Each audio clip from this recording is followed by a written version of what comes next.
po ba signboard? Signboard, kayo ba? Kaya ba signboard tayo ha? Oy! Oy, ay sabi ko. Ganito na sir, puntahan na po natin yung office na sir. Magkano ako lang? Kaya po na yun. Hindi sir, sa office. Sa office talaga? Ay, hindi pwedeng dito na mismo. Naguna pa ako kasi kami, meron kami kasamang ano eh. Kinagsan na kung saan pwede tayo magparada. Ngayon po, 2023 na, sumunod po tayo sa batas trapiko. Huwag po tayo maging pasaway. Yun lang po, salamat.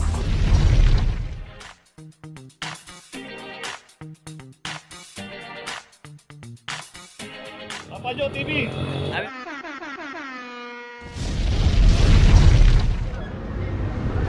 Location natin De Los Reyes Street, corner G. Tolentino Street. Dito na may isang Hyundai Tucson.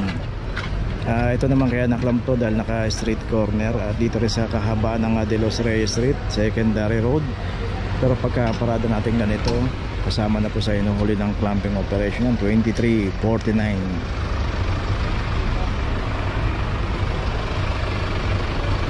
At kahit pumaparada tayo sa mga secondary road, sa mga pay parking, huwag po tayong pumarada ng street corner, huwag po tayong pumarada ng double parking. At kasama po sa mga hinuhuli ng clamping operation yan, kasama po sa ini-issue na notice, nandun po yan.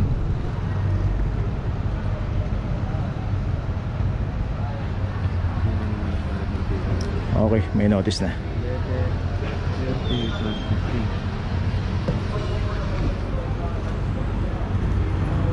Tuloy na po tayo. Location natin, Earnshaw, corner Lacson Avenue. Dito yung isang Bios. Room number 002.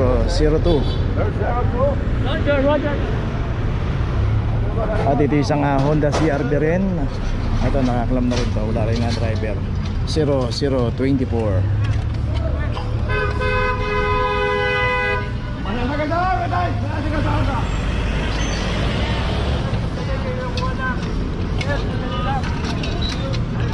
Nakita niyo po ba signboard? Signboard, kayo ba? Kaya ba signboard tayo ha? Oy! Oy, ay signage oh. Dali lang yan dyan. Mga sinabi ko.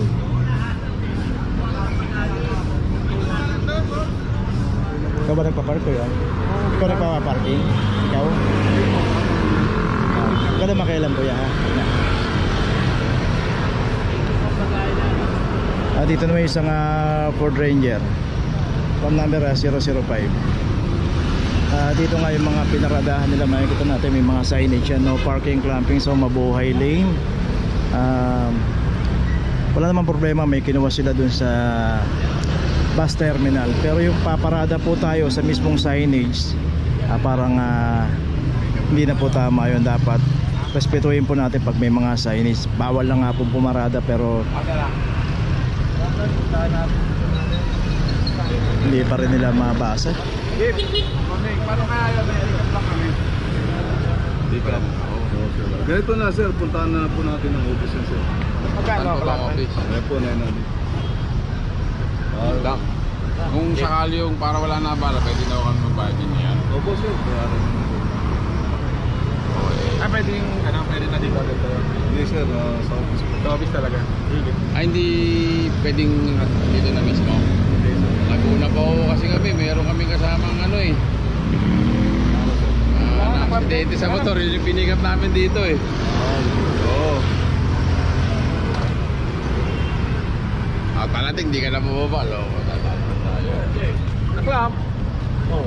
Naklam ka eh. Ano gagawin natin dyan? May natin. Oo. Saan babayaran yan? Sabi ko doon tayo eh. Ano pwede dito lang bayaran yan? Hindi sir eh, bawal po sa amin. Oo? Bawal po sa amin. Pupunta ko lang sa opisina niya. Saan yun? Saan ba ho yun? Ayun, alam ng driver yun. So yun, tinuro na sa kanila ng tricycle driver, kaya hatid na lang daw sila.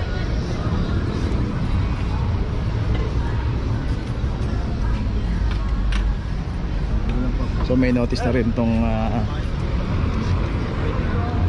Honda CR-V saka itong Vios, may mga notice na. So yun na lang, kahit na siguro walang magsabi, pag nakita natin may signage, huwag lang po natin paradahan. Okay, tuloy na po tayo. Location natin, Dos Castilla Street, corner P. Margal.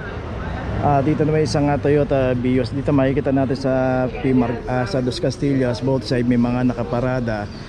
Pero itong isang naklab dito na Vios, hindi po nagbabayad ng parking to, kaya ito kinomplain na ng isang parking attendant dito. At ito meron na rin akong number 2324. So always pagka paparada po tayo dito sa mga bay parking, simula dito yan sa may P. Margal hanggang palabas doon sa Dapitan, always magbabayad po tayo ng parking. Kasi meron pong parking collector dito, at pag nagbayad tayo, magpa-issue tayo ng parking ticket.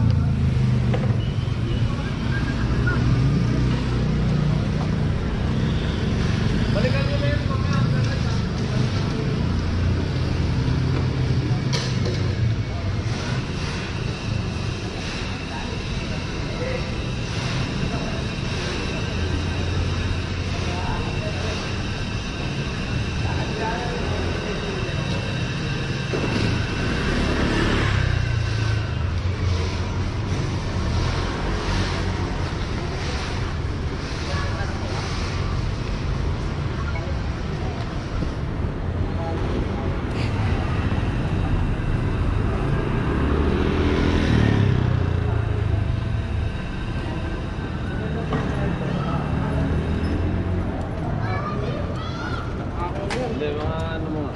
Mga ano siguro yan, baka 5 pesos papako. Makangas doon. Bali 5 araw na. Oo. Hindi nagbabayad. Itingin, natakot ulit. Grabe naman ako dito.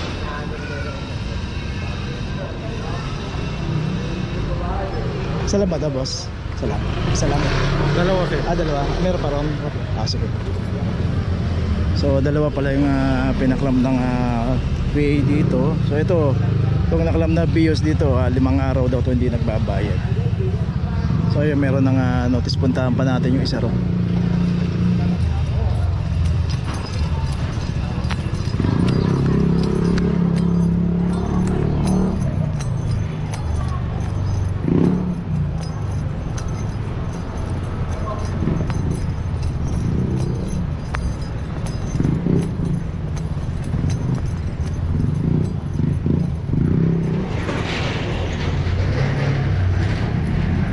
So ito yung isang di rin nagbabayad ng parking, isang Nissan Banet. Ito na yung kanto ng Dapitan. Ito meron na rin club 2375 at meron na rin notice. So yun bayad lang tayo ng parking, parada natin ng maayos. Huwag tayo magdo-double parking, huwag natin paparada ng street corner. Okay, yun lang po, tuloy na po tayo. Question natin lang corner Blooming Street. Dito na may isang Toyota Vios 2369 at dito nakaparada sa isang bangko, pero hindi pa po bukas yung bangko. Nakita nga natin, no? May cover pa yung kanyang windshield. At ito meron na rin notice.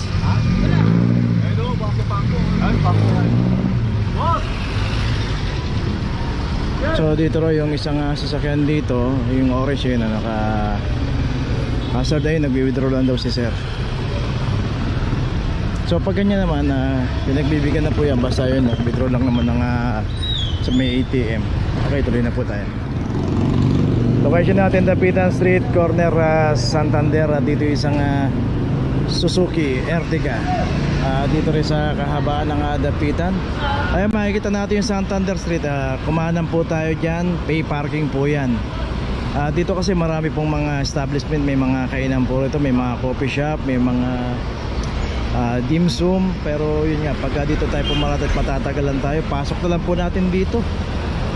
Dyan magbayad tayo ng parking, napin natin yung parking attendant. Safe naman tayo dyan, kahit may dumaan pong clamping, hindi po tayo mahuhuli. Dito makikita pa natin merong signage doon, no parking, clamping zone, Mabuhay Lane. So Mabuhay Lane po itong kahaba ng Dapitan hanggang paglabas po doon sa Alfonso Mendoza. So yun yung parking attendant, yung babae. Pa-assist lang tayo ron.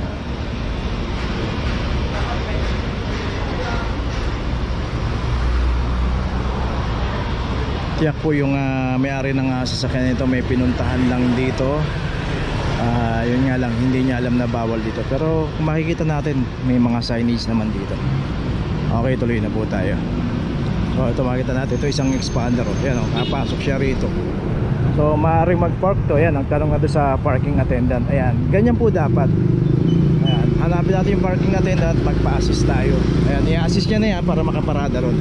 Kaya sana dito ka naman pumarada at makaklam ka pa. Abala yun. Okay, tuloy na po tayo.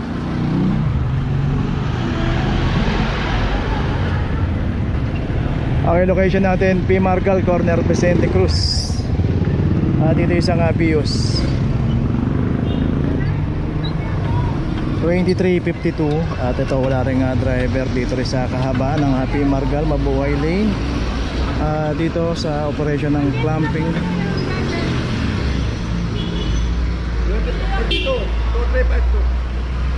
Sa operation po ng clamping, hindi po inahanap o inaantay ng driver dito. Basta po naka-obstruct, walang driver yan, matik na po yan. Okay, puntahan pa natin nandito.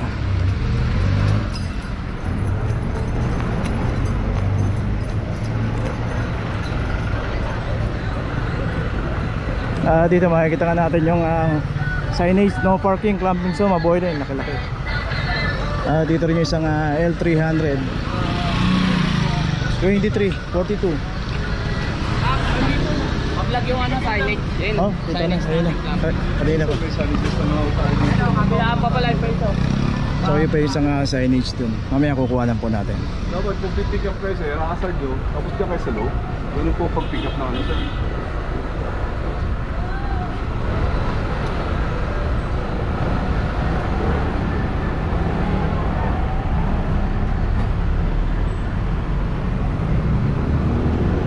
Huwag mo na paandarin yan ha, nakaklamp na yan. Huwag mo na paandarin, nakaklamp na yan. Masira yung clamp ha.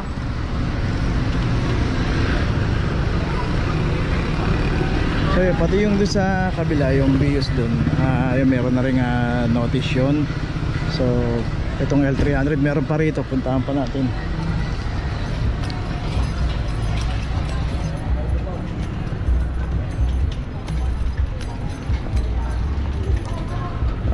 Dito po random po yung operation, kung sino po yung aabutan at naka-obstruct.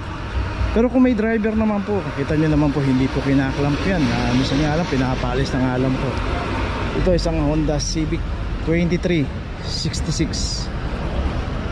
Pangatlo na ito sa naklamp dito. Simula doon sa kanto ng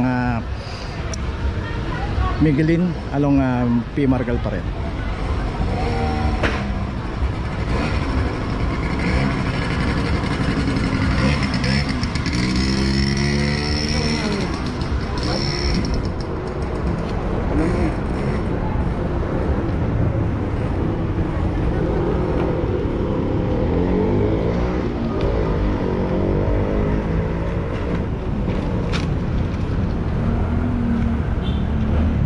So ito may notice na yung Honda Civic. Ilan yung nakaparada rito? Halos 4 ata. Alisan. Ay nako. So yun, may mga signage yan.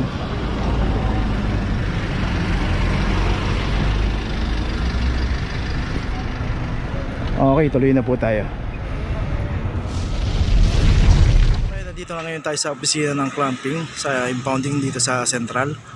Dito na po nagtatapos ang ating vlog. Maraming salamat po sa mga subscriber, sa mga viewers, sa mga napadaan po sa ating channel. Maraming salamat po sa mga suporta nyo. Sa mga hindi pa po nakakapag-subscribe, subscribe na po tayo mga kabayan. Maraming salamat po. Mabuhay!